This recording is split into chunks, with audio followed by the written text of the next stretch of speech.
महाभारत जैसे महाकाव्यों में ना एक ऐसे शहर की बात होती है जो लगता है कि सच हो ही नहीं सकता। नाम था द्वारका। कहते हैं भगवान कृष्ण ने इसे खुद समुद्र के बीचों बीच बसाया था, एक सोने की नगरी।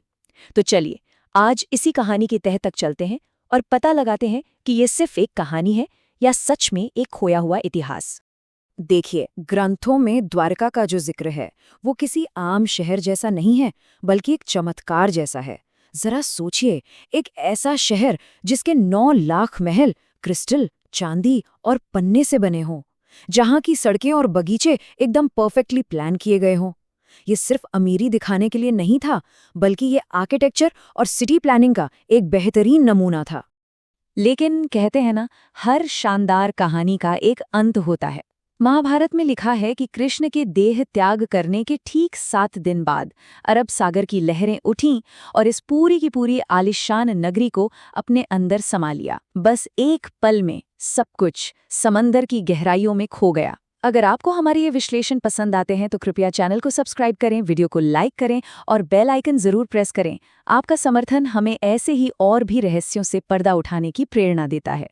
सदियों तक दुनिया इसे बस कवियों की एक बहुत ही खूबसूरत कल्पना मानती रही, पर फिर एक सवाल उठने लगा, क्या हो अगर ये सिर्फ एक कहानी ना हो? क्या हम विज्ञान की मदद से इस पौराणिक कथा के पीछे छिपी सच्चाई को खोज सकते हैं? अच्छा, अब समुद्र की गहराइयों में गोता लगाने से पहले आर्कियोलॉजिस्ट्स ने एक बहुत ही लॉजिकल कदम उठाया। उन्होंने सोचा कि अगर महाभारत में बताई गई बाकी जगहें असली हैं, तो हो सकता है द्वारका भी असली हो। तो बस खोज शुरू हुई जमीन पर। और फिर जो मिला ना, उसने तो जैसे पूरी कहानी को ही एक नया एंगल दे दिया। हस्तिनापुर की खुदाई में उन्हें हाथी दांत के बने हुए पासे मिले, बिल्कुल वैसे ही पासे जिनका जिक्र महाभारत के उस मशहूर सीन में है जहां युधिष्ठिर चौपड़ के खेल में अपना सब कुछ हार जाते हैं। अब ये कोई छोटा मोटा इत्तेफाक नहीं था, नहीं, ये तो सीधा सीधा एक लिंक था, कहानी और जमीन से निकले सबूत के बीच एक बहुत ही मजबूत कनेक्शन। और इससे भी बड़ा सबूत मिला पेंटेड ग्रेवेयर यानी PGW के रूप में। ये एक खास डिजाइन वाले मिट्टी के बर्तन हैं जो महाभारत में बताए गए 35 से भी ज्यादा ठिकानों पर मिले हैं। ये एक तरह का आप कह सकते हैं आर्कियोलॉजिकल फिंगरप्रिंट है, जो ये साबित करता है कि ये शहर सिर्फ कहानियों में नहीं थे, बल्कि एक दूसरे से जुड़ी हुई एक पूरी शहरी सभ्यता का हिस्सा थे। तो जमीन पर मिले इन ठोस सबूतों ने अब तक की सबसे बड़ी और सबसे मुश्किल खोज के लिए स्टेज तैयार कर दिया था। लहरों के नीचे कृष्ण के खोए हुए शहर द्वारका की तलाश। तो बात है 1980s के दशक की। जाने माने आर्कियोलॉजिस्ट डॉक्टर SR राव की लीडरशिप में एक टीम ने गुजरात के तट पर समंदर की गहराइयों को खंगालना शुरू किया। ये वो पल था जहां पौराणिक कथा मॉडर्न साइंस से टकराने वाली थी। और उन्हें जो मिला वो सच में हैरान कर देने वाला था। समंदर की सतह पर बड़े बड़े सही तरीके से बने हुए पत्थर के स्ट्रक्चर्स, किले और शहर की दीवारें मिली। ये कोई कुदरती चट्टानें नहीं थीं, ये साफ साफ इंसानों की बनाई हुई कारीगरी थी। कुछ दीवारें तो 6 मीटर तक मोटी थीं, जो किसी बड़े और अहम शहर की तरफ इशारा कर रही थीं। और जैसे जैसे खोज आगे बढ़ी, एक पूरे पुराने बंदरगाह का नक्शा साफ होने लगा। 120 से ज्यादा पत्थर के लंगर, जहाजों के लिए बनाए गए रास्ते, और सबसे जरूरी खोज थी एक 3 सिर वाले शंख की मोहर। ये मोहर हूबहू वैसी ही थी जैसा हरिवंश पुराण में लिखा है कि द्वारका के हर नागरिक को ऐसी मोहर अपने पास रखनी होती थी। इन सभी खोजों के बाद डॉक्टर राव ने एक बहुत बड़ा बयान दिया। उनके लिए ये सबूत फाइनल था। उन्होंने कहा कि इन खोजों ने महाभारत के ऐतिहासिक होने और द्वारिका के अस्तित्व पर उठने वाले सभी सवालों पर हमेशा के लिए रोक लगा दी है। लेकिन देखिए, साइंस की दुनिया में ना कोई भी खोज आखिरी नहीं होती।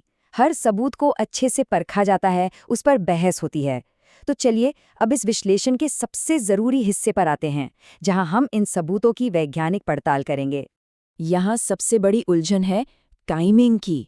एक तरफ हमारे ग्रंथ और एस्ट्रोनॉमिकल कैलकुलेशंस महाभारत के समय को ले जाते हैं करीब 3100 BCE तक। दूसरी तरफ जो चीज़ें पानी के नीचे से मिली, उनकी जब साइंटिफिक डेटिंग हुई, मतलब कार्बन 14 टेस्टिंग वगैरह, तो उनकी उम्र निकली लगभग 1500 BC। अब ये जो 1600 साल का गैप है ना, यही हिस्टोरियंस और आर्कियोलॉजिस्ट के लिए सबसे बड़ा सिरदर्द है। और सिर्फ यही नहीं, दूसरे एक्सपर्ट्स भी कुछ ज़रूरी सवाल उठाते हैं। वो पूछते हैं कि क्या ये स्ट्रक्चर्स किसी बाद के ज़माने के शहर के हैं, या क्या ये सिर्फ नेचुरल चट्टानें हैं। तो देखिए, विज्ञान ये तो मानता है कि समंदर में एक पुराना शहर डूबा है, लेकिन क्या ये पक्के तौर पर कृष्ण की द्वारका ही है, इस पर बहस अभी भी जारी है। तो सवाल ये उठता है कि अगर शहर डूबा तो आखिर कैसे? वैज्ञानिक बताते हैं कि ये जो समुद्री तट हैं, ये जियोलॉजिकली बहुत एक्टिव हैं। मतलब टेक्टोनिक हलचल और समुद्र का लेवल बढ़ना यहाँ आम बात है। इसका मतलब ये है कि महाकाव्य में शहर के डूबने की जो कहानी है, उसका जो बेसिक आइडिया है, वो साइंटिफिकली बिल्कुल मुमकिन है। अब भले ही इन खोजों पर बहस चलती रहे, लेकिन द्वारिका का ये रहस्य आज भी जिंदा है, और आज के भारत में इसकी एक बहुत गहरी और खास जगह है। आज उसी तट पर, जहां माना जाता है कि पुरानी द्वारिका डूबी थी, एक बहुत ही भव्य द्वारिकाधीश मंदिर खड़ा है। ये अतीत और वर्तमान, आस्था और इतिहास का एक कमाल का संगम है। लाखों लोग आज भी कृष्ण की उसी विरासत से जुड़ने यहाँ आते हैं। ये मंदिर सिर्फ एक हिस्टोरिकल जगह नहीं है, बल्कि हिंदू धर्म के 4 सबसे पवित्र तीर्थों, यानी 4 धामों में से एक है। ये इस बात का सबूत है कि द्वारका की कहानी सदियों से भारतीय संस्कृति का एक अटूट हिस्सा रही है। और अब ये पुरानी विरासत भविष्य की टेक्नोलॉजी से मिल रही है। पानी के नीचे स्पिरिचुअल टूरिज्म को बढ़ावा देने की प्लानिंग हो रही है।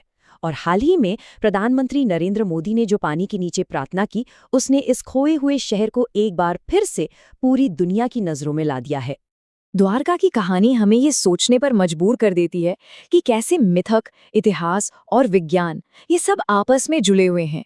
और ये एक सवाल भी छोड़ जाती है कि समंदर की गहराइयों में और जमीन के नीचे ऐसी और कितनी कहानियां दफन हैं जो बस खोजे जाने का इंतजार कर रही हैं।